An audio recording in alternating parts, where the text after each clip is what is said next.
Hello friends, welcome to A Gentle Healing Journey. My name is Rain Francis, and on this channel I talk about how to deal with life struggles and challenges. I'm working my way through my psychology diploma and my life coaching certification, and as I gain knowledge and I apply this knowledge to my own life, I just love to share it with the YouTube community out here. Let me ask you a question. When was the last time you lost your temper? How did you show your anger? Or did you show it? Did you become enraged and reactive? Did you pay it forward to someone else?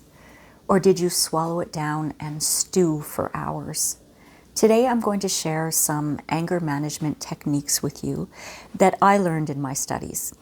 This is part 1 of 3 videos in my anger management series.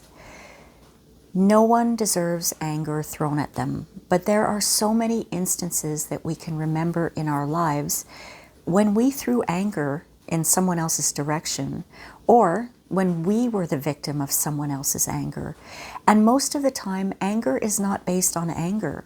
Anger is based on a different emotion like fear, disappointment, or sadness.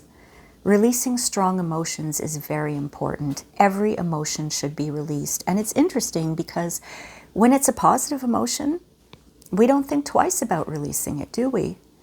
When we're happy, we smile. We say nice things to people. We laugh and giggle and maybe dance around the house. But when it comes to what is classified as negative emotions, such as fear, anger, embarrassment, disappointment, we think twice about it.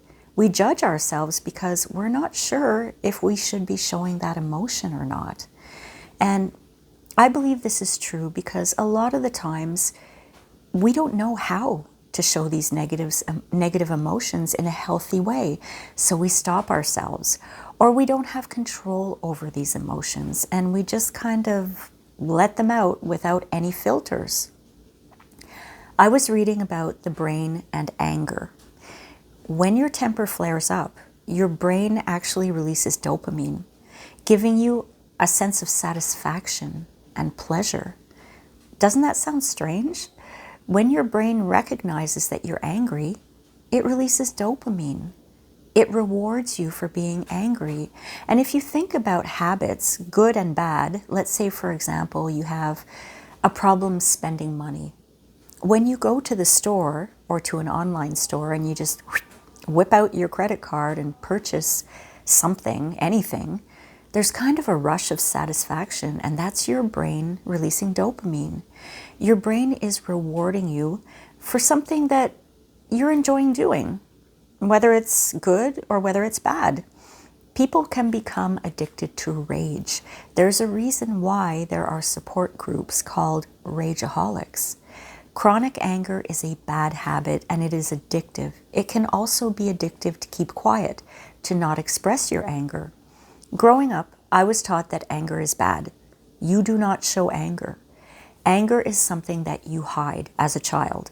Now, of course, this is unhealthy and it created a terrible habit of people-pleasing in me. I became almost afraid of conflict, but there's a point where you're damaging your body by holding anger in. Chronic anger is bad for your body. It creates disease in the body, high blood pressure, digestive problems, guilt, shame. It destroys relationships and friendships. It can ruin your life.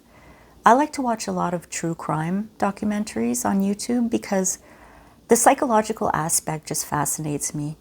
And I was watching one documentary lately, and the psychologist was talking about murders in his country. He said that most of the murders, now this was at the time of the documentary, were committed by people who were suddenly enraged, who acted impulsively with aggression and violence to the point where they actually killed someone. That's a scary statistic. Anger can ruin your life and it can ruin everyone's lives around you. I decided I wanted to do this series of videos because during my 12-year marriage, I was the victim of my late husband's rage on so many occasions. He was unable to control his anger at times, and I was usually the proverbial punching bag. Also, as I've been grieving over the last year, I've noticed that at some points, especially during the first 6 months or so after he died, that my anger was very strong. And as someone who used to swallow down that anger, it was scary for me. So I enrolled in an anger management course for myself, but mostly to learn more about anger so that I could share it with everyone. So I'm hoping that the 10 tips that I'm about to share with you today will help you to develop better anger management skills, because we can all use better skills when it comes to anger, right? So here are 10 tips I'd like to share with you to help you develop better anger management skills. Tip number 1, list your triggers. If you know that there's something that makes you angry, put it on a list. When you write things down, not type, physically write things down, you're basically providing yourself with a lot of clarity and a lot of understanding as to what it is that's causing you to feel angry. When you write it down, it helps you to release the emotion from your mind. It helps you to become more self-aware. And when you're aware of a trigger that causes you to feel angry, then you can start thinking about the why. Why is it causing you to feel angry? It helps you to understand better, that's for sure, if you know the why. And I'll give you a personal example. When my late husband would make noise during one of my live streams, it would anger me. And when I thought about it deep down, it made me angry because it was based on a very deep fear of being homeless. And I know this probably doesn't make sense, but I'm going to explain this to you so that it makes sense. It takes a deep dive, but I'm in my late 50s. I'm on a fixed income. I really don't have much savings, especially now, but even a year ago, I didn't have very much in the savings account. My disability pension dries up at the age of 65. At that time, I have to rely on my savings and on whatever benefits that I could receive from the Government of Canada. Now, when I started to do the math last year, I realized I was going to be in trouble if I didn't start to either make more money that I could save and invest, or start an investing account with the money I have now, which I don't have. So that's why I'm trying to grow my YouTube channels in hope that I can generate some income for the rest of my life. I got angry when I heard him making noise because I felt distracted. And this distraction made me feel like I was being unprofessional during my live streams. And this was all based on that fear of being homeless. In my mind, I was thinking that if my live streams aren't good, nobody's going to watch them. How could my channel grow? I won't have any income. And how am I going to pay the bills when I lose my pension? You see how the anger was based on fear? He's allowed to make whatever noise he wants in the house. I was the one who was being distracted by it. So you have a list of your triggers. You can start thinking about why. Keep asking the question why, and keep diving deeper and deeper until you figure out what it's really based on. Because it would have been so much easier for me to just pause the live stream, walk over to him, yell at him, and ask him to be quiet. But it had nothing to do with him making noise. It had to do with my insecurity of not putting out a good product. And in the end, this would have caused me not to have enough money to take care of my family when I lost my pension. So that's my example of triggers. Number 2, scan your body. When you're starting to feel angry, another way to release the anger is through the skill of scanning your body. You close your eyes and you take a deep breath and you try to feel where the anger is sitting. Is your jaw tight? Are your hands clenched? Just sit back and observe and see how your body is reacting to the emotion of anger. When you recognize where your body is holding the anger, you can start to do something to release it physically. Like me, I hold anger in my jaw. My jaw tightens when I'm angry. For the longest time when I was holding my anger in, I would clench my jaw at night and grind my teeth. Now, obviously this was bad for my teeth. It created a lot of pain as well in my jaw and in my teeth. So if I give my example, I would notice that my jaw is clenched when I feel angry. So what can I do? I can just stretch out my mouth, right? Make sure that my teeth are not clenched together anymore. And I can also kind of give myself a massage around the TMJ joint to try to relax that joint so that I'm not clenching my jaw. When you can release anger from your physical body after scanning your body and figuring out where you are holding this anger, it's a really, really good management skill because it releases some of the pressure of that anger that you're feeling in the moment. Number 3, the words must and should. It's interesting how the words we use can cause so much trouble. You know, when we use the words must and should, we're imposing expectations and restrictions on ourselves and on other people around us. And when these expectations and or restrictions are not met, it can lead to frustration and anger. So instead of saying, for example, I must work out this morning, use something gentler, maybe like, I would love to work out this morning. You see the difference? If you wake up saying, I must work out this morning, and then something inevitably happens that steals your time away and you can't find the time to work out, you may get frustrated or even disappointed with yourself. I always kind of say jokingly, stop shoulding all over yourself. I really should work out this morning. Life gets in the way. I can't work out. I really should have worked out this morning. This causes a little bit of shame inside, doesn't it? And when you feel frustrated or disappointed or ashamed, this can very easily lead towards self-anger. And I'm going to get more into the topic of self-anger in the 3rd episode of this series. So number 4, consider the consequences. This is a big one. If you feel your anger is brewing, take a moment and ask yourself, what would be the consequence if you acted out on that anger? I mentioned before the statistic of how most murders happened in the country of the psychologist whose documentary I was watching. Most murders happened there when people acted impulsively out of anger. And these people obviously didn't have the wherewithal to stop themselves. Take a minute, step back and say, okay, what would be the consequence if I acted on this? What would happen if I punched this person in the face or shot this gun or used this knife? It's kind of scary. I watched another documentary where there was a young man who had been drinking at a bar.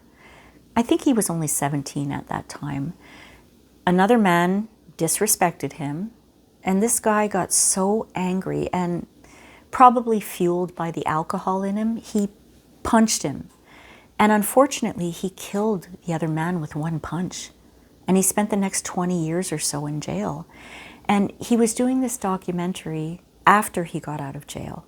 His entire life changed because of that one punch, because of that anger of not considering the consequences. He destroyed his life. He destroyed the life of the person he killed, their family and friends. He destroyed the lives of his own friends and family because he didn't have the skill of considering the consequences of his actions when he was angry. This is not easy to do in the moment when you're angry, to remember all of these anger management skills, but this is why they are skills, because they require a lot of practice. So, 5, write a meaningful letter to yourself. You can write a really meaningful letter to yourself, reminding you of why it's so important to remain calm and collected. You can write out a positive consequences of choosing to maintain your composure. I try to consider the consequences and write to myself why I should be stepping back and making wiser decisions when it comes to reacting out of anger. I've been on the receiving end of somebody who reacted out of anger and showed rage towards me. This encouraged me to look at my own values. What values do I want with regards to anger? So I started writing myself a letter. Rain, you're not the type of person who reacts and rages at people because you value your calm composure. You value your intellect when it comes to responding in a healthy way. So one of your top values is that you will never treat anyone the way you've been treated in that manner.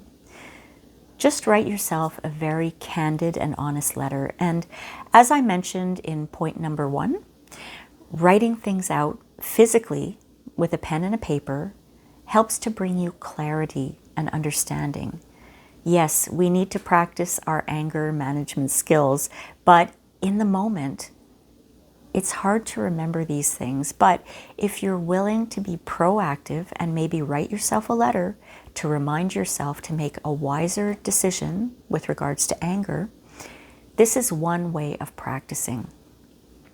So number 6, give yourself a timeout. Timeouts aren't just for children who have tantrums. Timeouts are for adults who have tantrums as well. When you feel like your anger is rising, intentionally go and sit somewhere that's quiet with no distractions. Do some breath work. This is how you can help yourself to calm down, and you can make a better decision rather than reacting to your anger. If you're in a confrontation with somebody, maybe communicate with them clearly and say, look, I just need a couple of minutes to process what we're discussing here. Tell them you'll be back in a few minutes and mean it. Don't just walk away and stew over it and get more angry and give them the silent treatment. Take this time out to think about the situation, to calm yourself down, to think about the consequences, and to decide what you would like to say or not say in response to the anger that you're feeling inside of you. Number 7, use the 30-second rule. The 30-second rule is kind of like a timeout rule, but it's to be used when you're in a situation where you can't walk away. If you feel very angry and you're in a conversation that you're having with somebody, you can say, look, I need 20 or 30 seconds to just think about what you just said so that, I can process this. Can you please allow me? And I promise I will respond to you after 20 or 30 seconds. And most of the time, the other person isn't going to look at you and say, no, answer now. They're going to allow you to just take your 20 or 30 seconds, right? So what you can do before reacting is observe your thoughts and your emotions, just as though you're someone who's observing from the outside. And use this time to choose a more constructive and calm response. This is a good skill to have because the more you practice this, the more empowered you become. We were talking about the reward system in the brain. So the more you practice this 30-second rule, the more your brain is going to let you know that this is something, yeah, we're satisfied with this. I'm going to reward you for this by releasing some dopamine, and your brain is going to lead you to make better choices. So this is a really, really important one, this 30-second rule. Number 8, laugh. We all know that laughter is the best medicine, right? It's a good antidote to anger for sure. I tried using laughter when things got heated with my late husband, and sometimes it worked, but sometimes it didn't work. Sometimes he was so out of control, and I know that was based on his low self-esteem and his fear of rejection. But sometimes he thought that I was making fun of him, but I was just really trying to diffuse the situation with laughter. But like I said, sometimes it didn't work. But it did work with me after he died.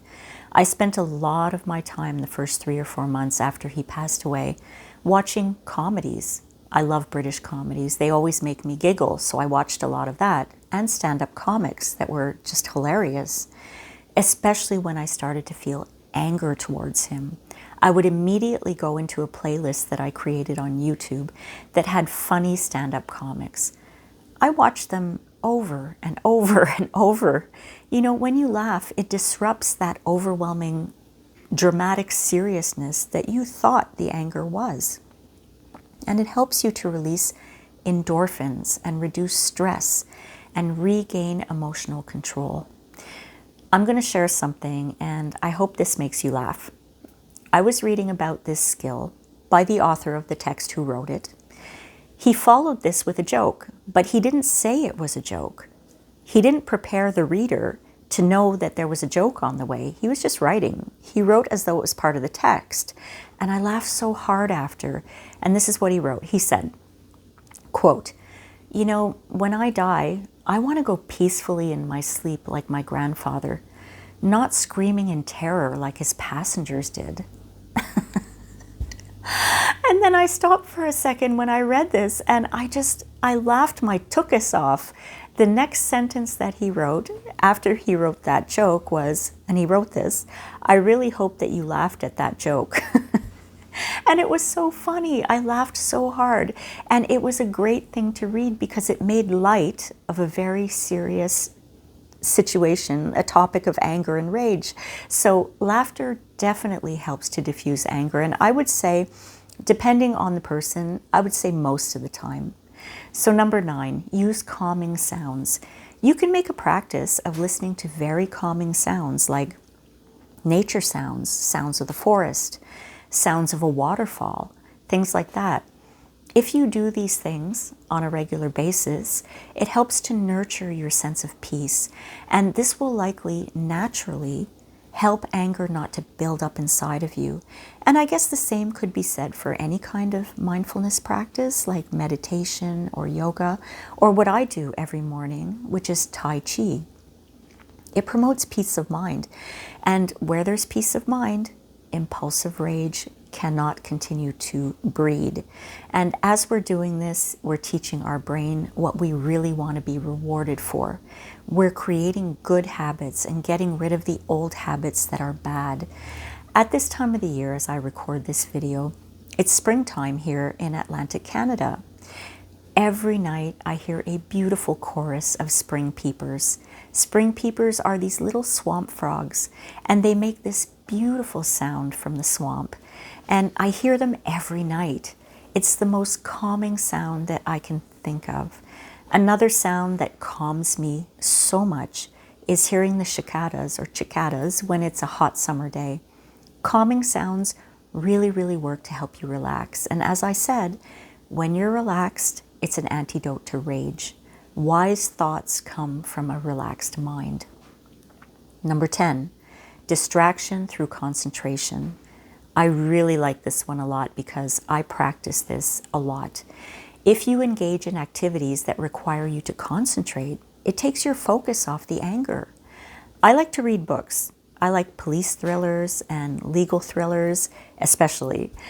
I can't get enough of those types of books. I get lost in the stories. Engaging in activities that require you to concentrate pulls you away from the immediacy of the anger. You can do things like crossword puzzles or real physical puzzles like jigsaw puzzles. If you like to do things with your hands, you can do knitting, painting, needlework, you can draw, or you can build birdhouses. Anything that requires you to concentrate will help you to build your mental strength and to maintain your composure when anger arises. It's all about practice, and your brain loves repetition. So keep doing it over and over and over, and you'll be able to kind of beef up your anger management skills. I started to practice these skills when I began to feel anger, and they really work. Some may work better than others, so you can just pick and choose which ones that you might think will help you the best. And remember, friends, if ever you'd like to send me a message or ask me to discuss a topic, feel free to leave comments on the videos, or you can go check out my channel description. There you'll find my email address. In my next video, it'll come out next Monday, I'm going to share 10 more tips that you can practice to help you gain control over anger. These will be more advanced anger management skills. Plus, I will probably add a bonus skill at the end, so stay tuned for that. So again, my friends, I hope that by sharing this with you, you were able to take something thoughtful from it. Thank you so much for watching. Please be well, and I'll see you next time. Bye.